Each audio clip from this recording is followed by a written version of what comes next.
All right, so here is number 5 on the review. This is kind of a tough one, so I'm putting this together. Hopefully it will help. Anyway, so here's our bank reconciliation and entries. And it's a little confusing because there's all of this information.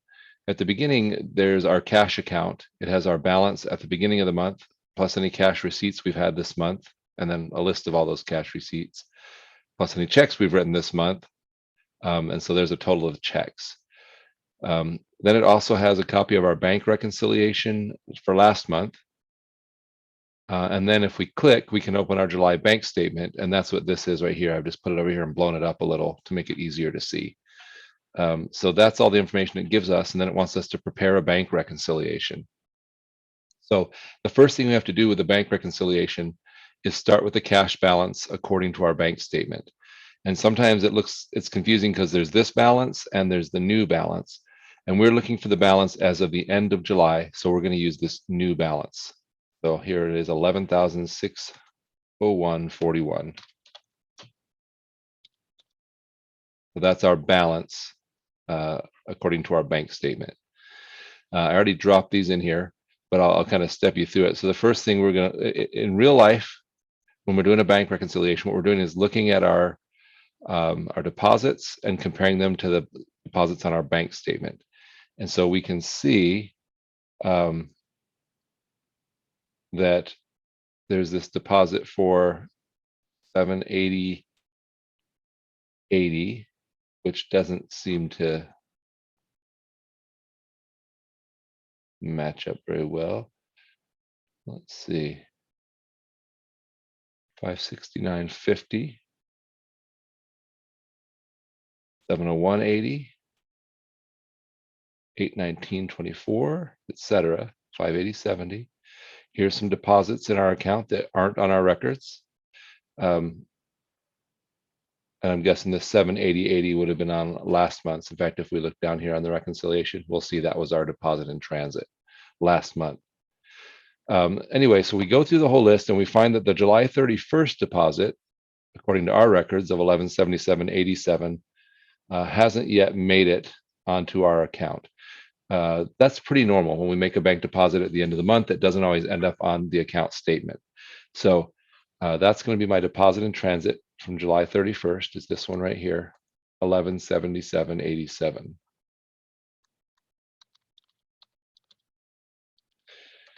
The other thing we do is we compare any checks that show up as having cleared our account, but that haven't yet, any checks we have written on our account, but then we're checking the ones that have cleared the account here on the bank statement. And so we can see that we start with 580 and 612. Those look like they were checks written last month. There's 602. But now we're going to get into this month's checks. You can see this month's checks, 614, 15, 16, 17, 18, etc. So you can see that we still have check number 613, which was on this outstanding checks from last month, still hasn't cleared our account here. So that's going to be our first outstanding check, 310.10. All an outstanding checks means is that we've written a check, we recorded it in our books, but it's not yet clearing through the bank. And that usually happens because people hold on to checks sometimes. You give them a check and they hold on to it for a week or two, and then they finally deposit it in their account. And then it usually takes a couple days from them depositing it in their account for it to be drawn from your account. So there's our first outstanding check. And then we just start comparing down the list. So we can see we've written 6, 14, 15, 16, 17, 18, 19, 20. And those have all cleared our bank, 14, 15, 16, 17, 18, 19, 20, 21. And then you can see we go to 24, but you can see that 22 and 23 here were voided. There's 24. And you just compare them right down the line, 25, 26, 27. And you can see check number 628 that we wrote here for 837.70. This is in our books, isn't yet showing up on the statement. So we would say 628 is a outstanding check, and that is for 837.70.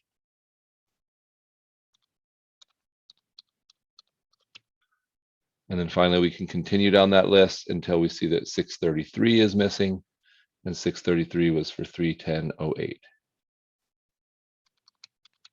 So this first phase of bank reconciliation is to take the balance that's on our bank statement and then add any money or any funds that we've deposited but aren't yet showing here, and subtract any that we've withdrawn through writing checks that aren't yet showing on the statement. And that will give us an adjusted balance to our bank statement. So we'll add up the total deductions, 310 plus 837.70 plus 310.08 gives us 1457.88. Then our adjusted balance will just be our cash balance at the from our bank statement, 11,601.41, plus our addition, 1177, minus our deductions, 1457.88. That gives us 11,321.40.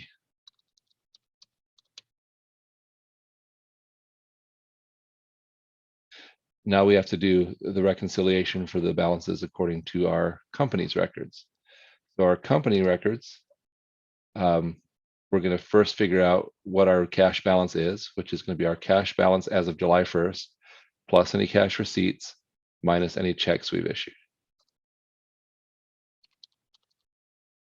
Plus 64, 65, 42, minus 8379.42,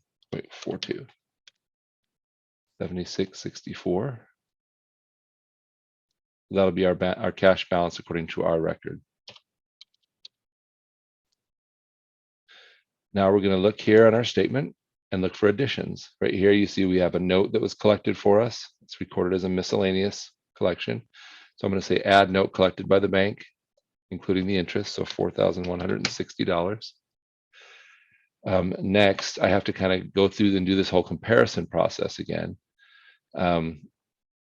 and look and see. So as I compare these, I'll see that this deposit on July 23rd is recorded right here as 713.45, but in my books, it's listed as 731.45.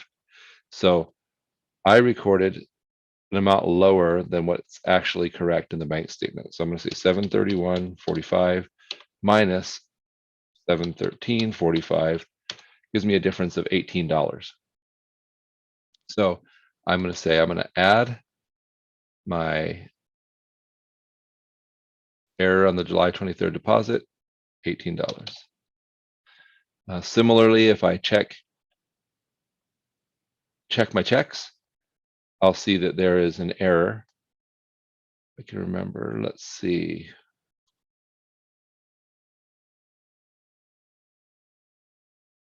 The 614 was 243.50, 350.10, 279.90, 395.50, 435.40, 320.10, 238.87, 309.50, 707.01,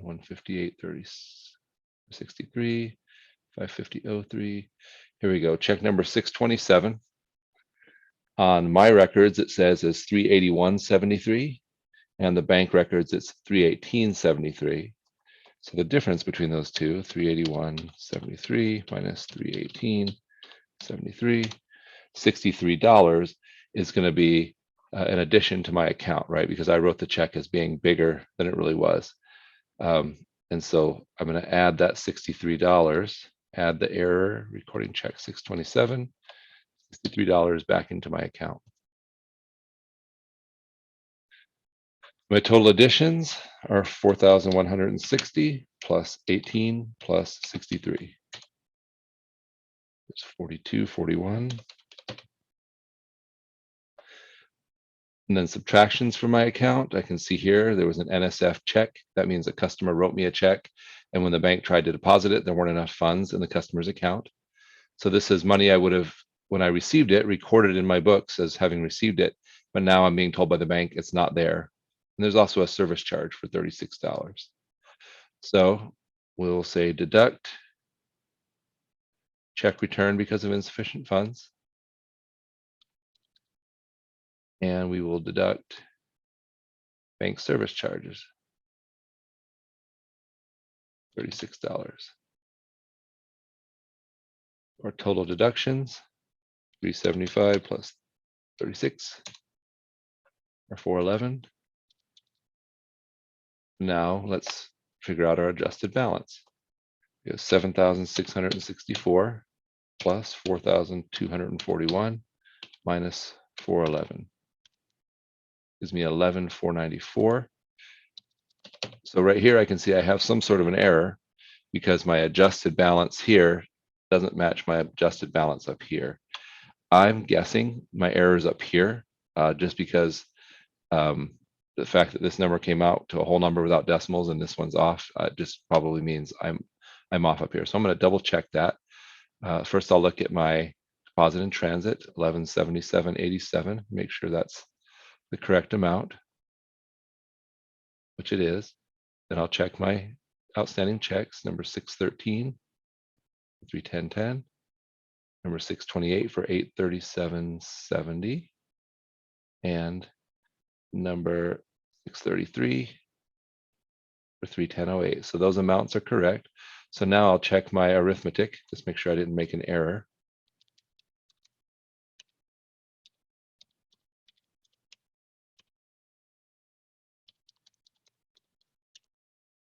That comes out to 1457.88. I guess I can double check my cash balance according to my bank statement. 11,601.41. That looks correct. I guess I'll check the whole thing now. 11,601.41 plus minus 1457.88. Well, that comes out exactly right. So not sure where else my error would be.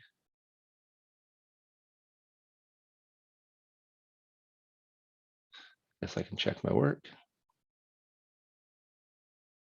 And my outstanding check number 613, even though I checked it, it must have made an error.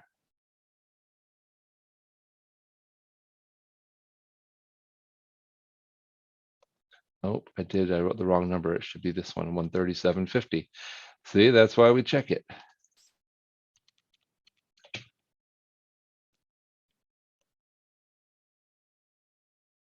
$137.5 plus 837.7 plus 310.08 adds up to 1285.28. And now if we do it, we should have 11,601.41 plus 1177.87 minus 1285.28. It comes out to 11,494, which is exactly what this one is. So now we should be good. All right, so recognizing you got a potential error is good. In this case, I finally had to use a check because I missed it again, even when I checked that. But that happens. Even good accountants make mistakes.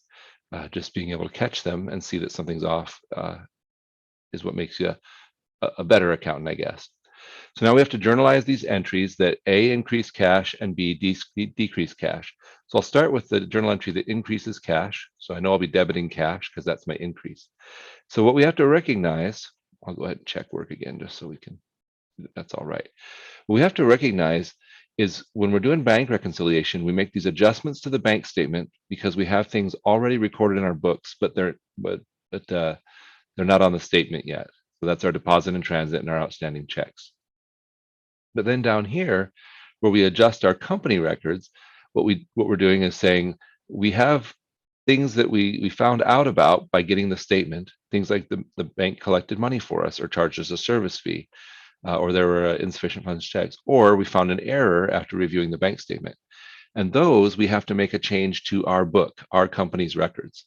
And so these actually are going to require us to do a journal entry so that we can record that change. So the things that added money are right here, the note collected and these two errors. So The first one, I'm going to show my cash is going up by, it's going to be all of these, 4,160 plus 18 plus 63. So it's going to go up by, my cash will increase by a total of 4,241. Of that, we will have, let's see, our note receivable, money that was owed to us, is going down by 4,000, and interest revenue will be 160. So that's this amount over here on the statement that was showed as as this miscellaneous, which was a collection of a note for us, 4,160. And it tells us up here that 160 of that was interest. We also have this error that we recorded on our deposit of $18. So for that one, it tells us up here in the problem to assume all deposits are made from sales. So if we made an error in our deposit, we didn't record that all as our sales when we'd initially entered it. Because if you think about it, when we made that deposit, we probably debited cash, not probably, we did, and then we credited sales. So this additional money that we made the error on our deposit is going to go to sales. And then the other one was a check. So we found out that we recorded that check incorrectly. So there, we're going to record, let's see, we wrote a check, $627, and we recorded it for $63 more than what we thought. And so when we made that initial entry, we would have debited our accounts payable account. So we were paying off money we owed, and we would have credited our cash account. So now we have to credit this back to accounts payable. And that amount was $63. Now we'll do another entry to show our cash going down for these activities. The first, the non-sufficient funds fee or check, is going to be our accounts receivable going up. Because again, when we received the check from the customer, we would have debited cash and credited accounts receivable. So now we're debiting accounts receivable and crediting cash. And then the second one, the service charge of $36, probably going to just go in as a miscellaneous expense. That totals up to $411. And let's make sure I didn't make an error. Sometimes I do, but I didn't that time. All right, number 3 asks us, what is the amount of cash that should appear on the balance sheet as of July 31st? And so the answer to that is it should be this adjusted cash book balance or adjusted company record balance. So after we make all those adjustments, which we did right here, then the balance of our cash account is now going to show as $11,494. The last one says, assume that a canceled check for 180 has been incorrectly recorded by the bank as 1800. Select how the error would be included in a bank reconciliation and how it should be corrected. So what we're saying is it was correct as 180, and the bank made the error of doing it as 1800. And so what we would have to do is when we got our bank statement and saw that that was wrong, we would make an adjustment to our bank statement. Okay, so this would be, let's see, an addition to cash per the bank statement, because the bank statement shows us as having written a check for 1800, but we really only wrote it for 180. So we've got to add that back to the bank statement. And to correct it, we can't journalize anything because our books are right. So instead, all we can do is reach out to the bank and request that they correct their error. And that should be it. So I hope that helps. If you need more help, let me know and we'll find a time to go over it.